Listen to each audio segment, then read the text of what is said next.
Human risk. What do we think human risk is? What's it all about?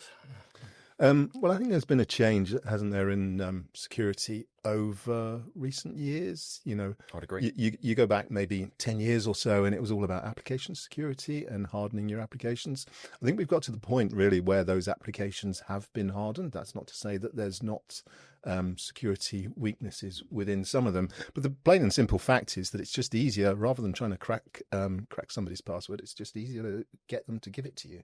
And to log in that way, and that's really where the human risk and the human error, as we call it, really stems from, and the reliance on people understanding cybersecurity and recognizing that whoever it is that they're talking to is bona fide and legitimate going forward. A difference now compared to a few years back. Can you remember back in the early 2000s when you had the Nigerian prince sending you the email that wanted to sell you some blood diamonds or whatever it was, or money launder or whatever it was that you wanted to try and do.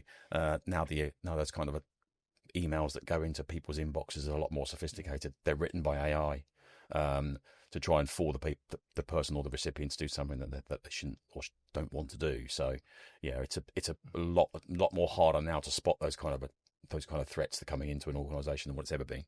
Yeah, it's much more targeted. Yeah, absolutely. Yes. Controlled. Yep.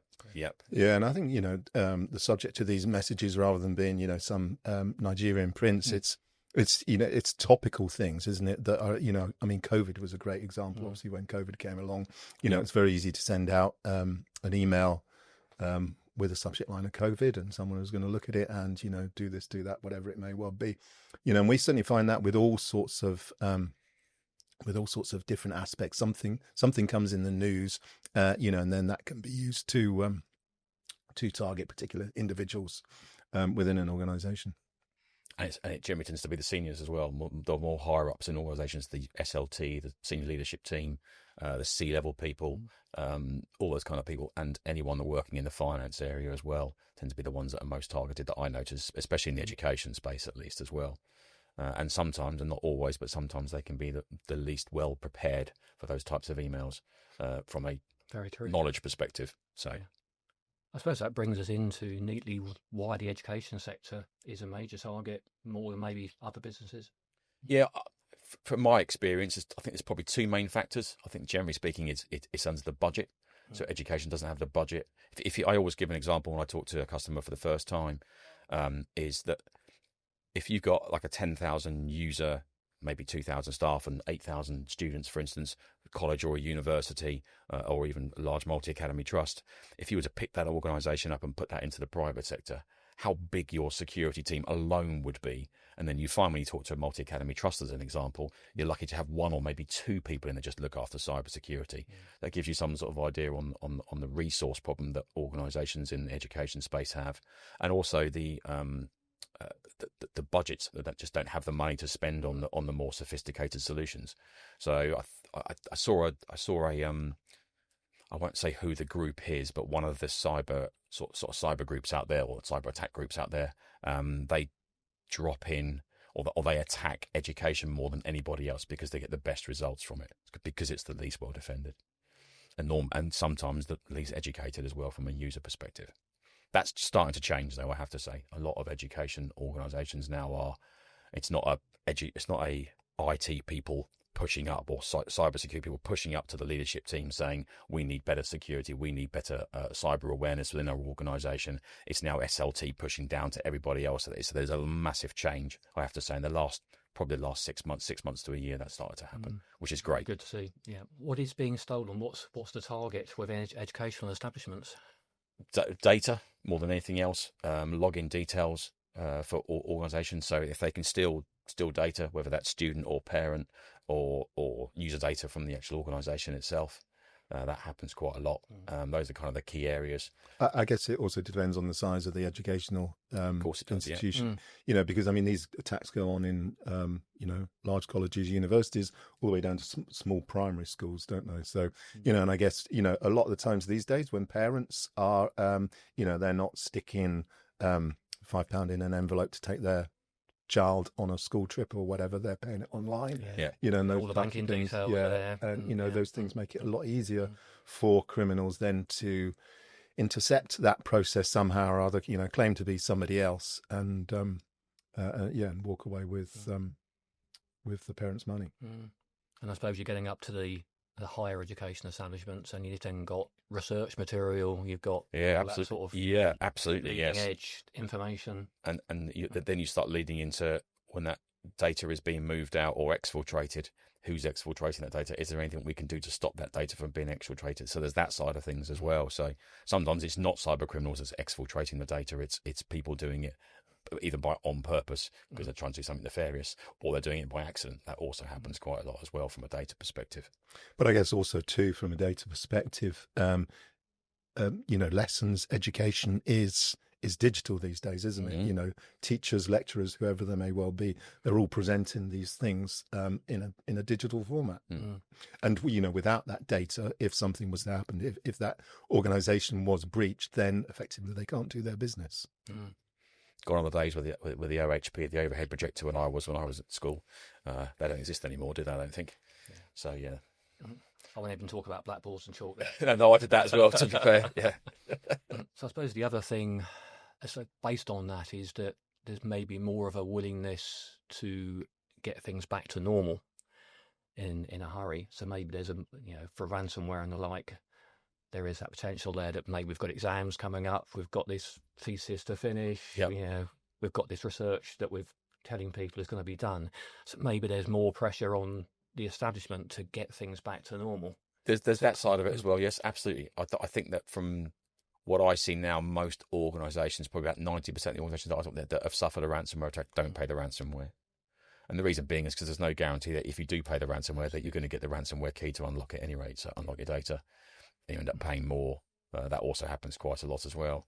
And I've also, in my belief, it's the data itself that's important. If someone's been able to get into your organisation or into your infrastructure and deploy ransomware across they've stolen data. They've stolen your data, first of all. First and foremost, that's the most important part. That's the bit they're going to make the money out of, cyber criminals. Almost like the ransomware is almost a bit of a smokescreen. It's the most damaging smokescreen ever because of what it does, because it can be crippling to an organisation. It always is crippling to an organisation. Typically, that's the last step, isn't it? They'll probably have already taken your data. Yep. And then the final bit is, okay, we're now going to ransom you to actually pay us some money as well. Yeah. That's the icing on the cake, or the cherry on top of the icing on top of the cake, almost. Yeah. So, yeah. So where does the human side come into this then? Sort of bring it back round full circle, I suppose.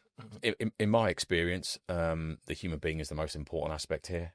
As Rob was saying at the beginning of the conversation there, you can put as many defences as you can in place, but all it takes is someone to click on a link, someone to provide their login details into an O365 environment or to a Google platform, and then lo and behold, that person's got in and they can cause mayhem and destruction in there whilst they're there. So that's the human being having that. And I go back to what I said earlier on about the SLTs and organisations now are so much more.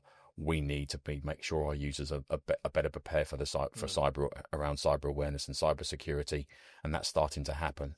So getting those people into a position where they can recognise a threat that's coming into their organisation is so important. And as I mentioned as well, they're so much more sophisticated as well than what they were before.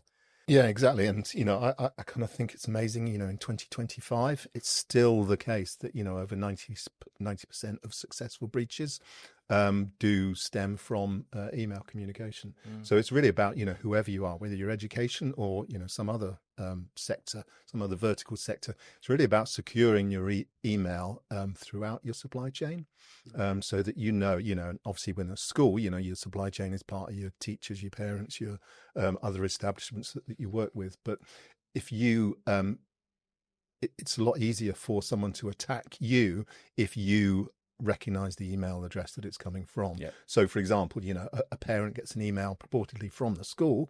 That's going to sound a lot more believable. An email gets a school purportedly from a parent. That's going to sound much more believable.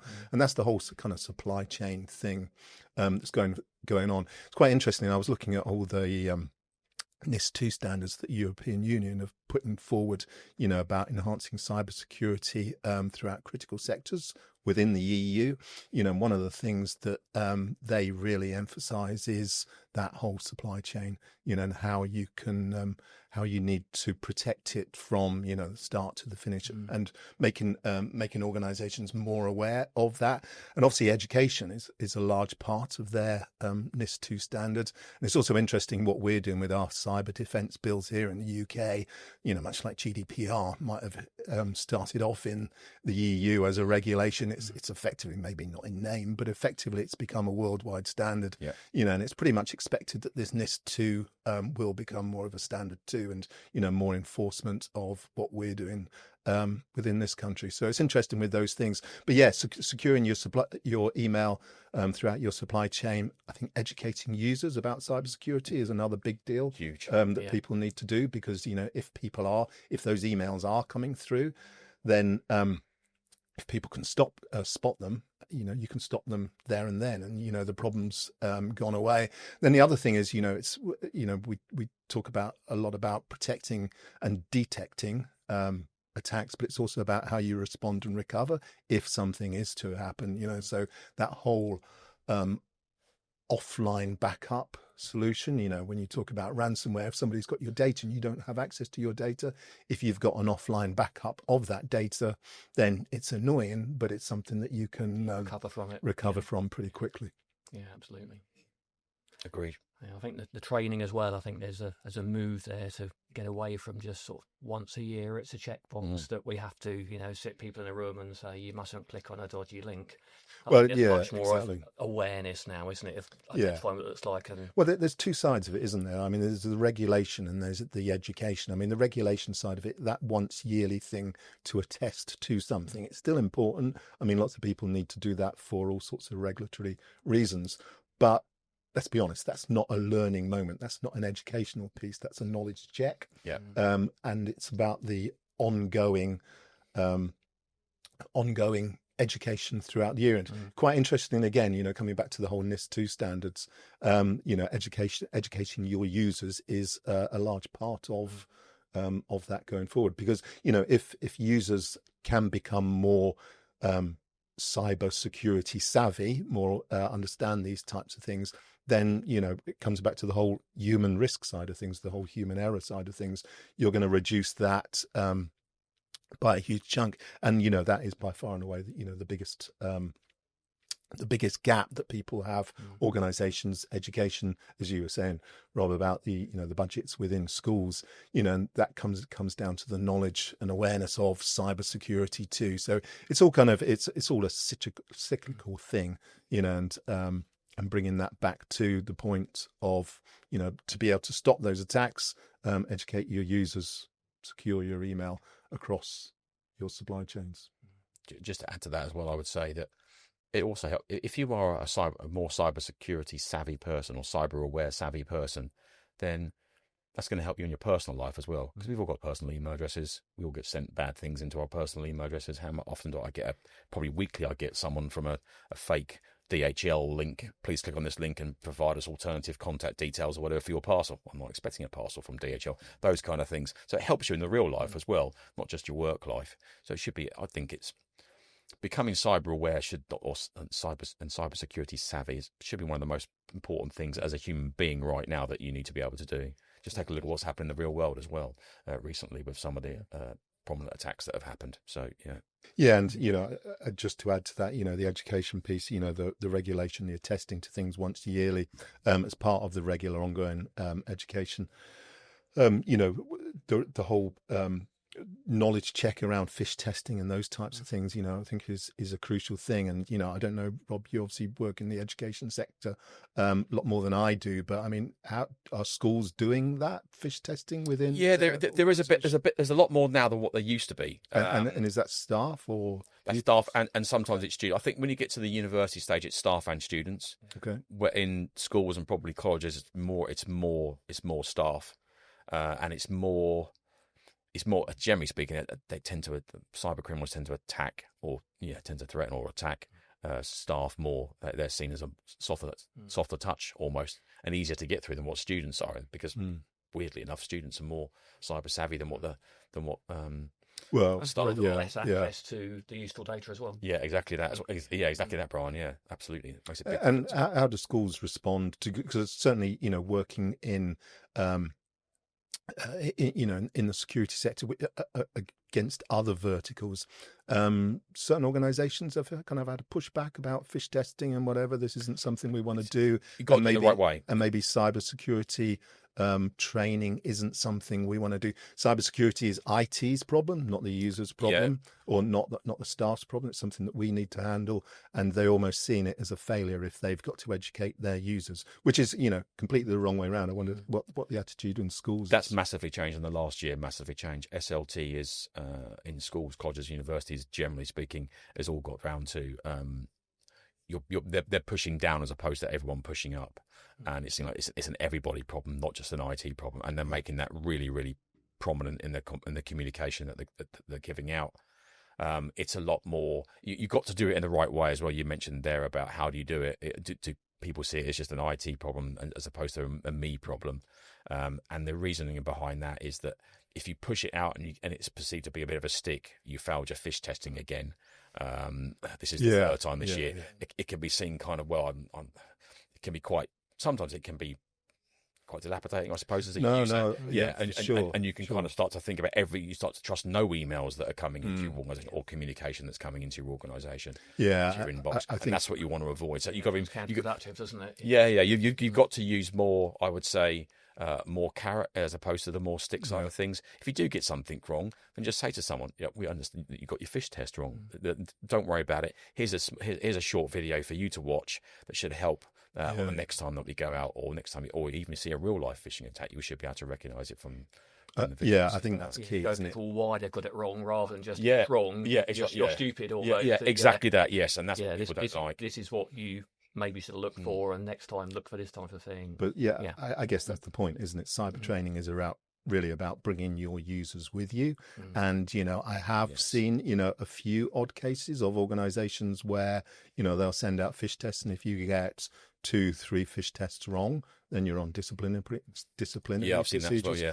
And also to the point where some users have become so scared about clicking on anything that they'll send screenshots of what they've got to other people. And it's really about I think it's about changing attitudes, isn't it, of people, and bringing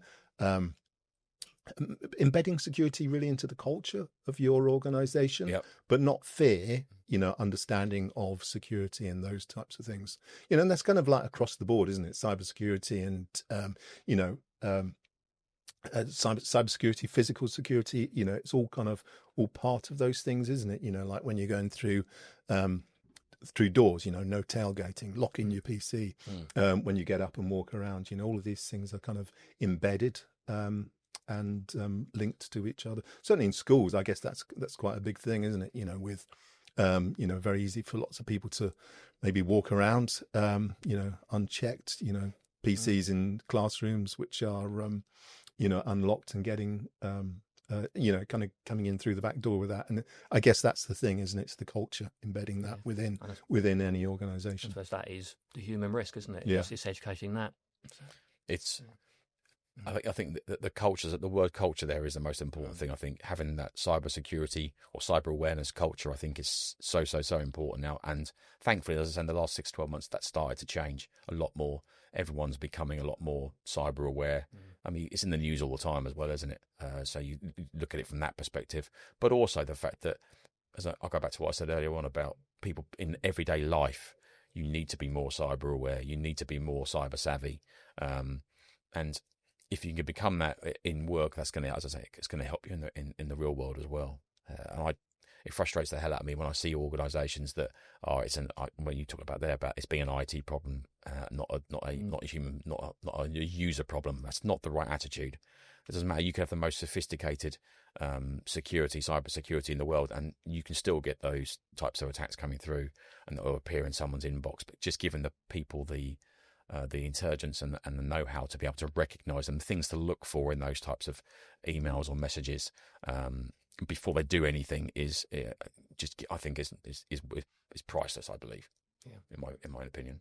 Yeah, no, I agree. I mean, certainly, the link between your business life and your home life. I think they're intertwined, aren't they? If you learn about it more within your business life, then it's going to help you broadly speaking, isn't it? I noticed like parking outside. There's QR codes on parking meters and those types of things. And the kind of the rise of people putting stickers over those things. That also happens, isn't it?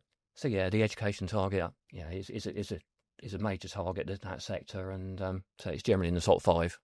So it's something that we can definitely help with, and the education, I think, is going to reduce that.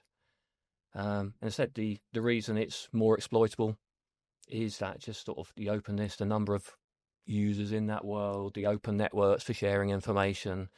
There is obviously exploits there, but it's being tied down. And obviously the risks of your data being stolen are always there, whether in education or any sector, to be honest. The risks are there. But there obviously are those temptations, as we say, with knowing a university is going to be keen to get exams done and get research studies finished. There is going to be that temptation there to ransom them and absolutely attack them. So yeah, thanks guys. No worries. Thanks so much, Brian.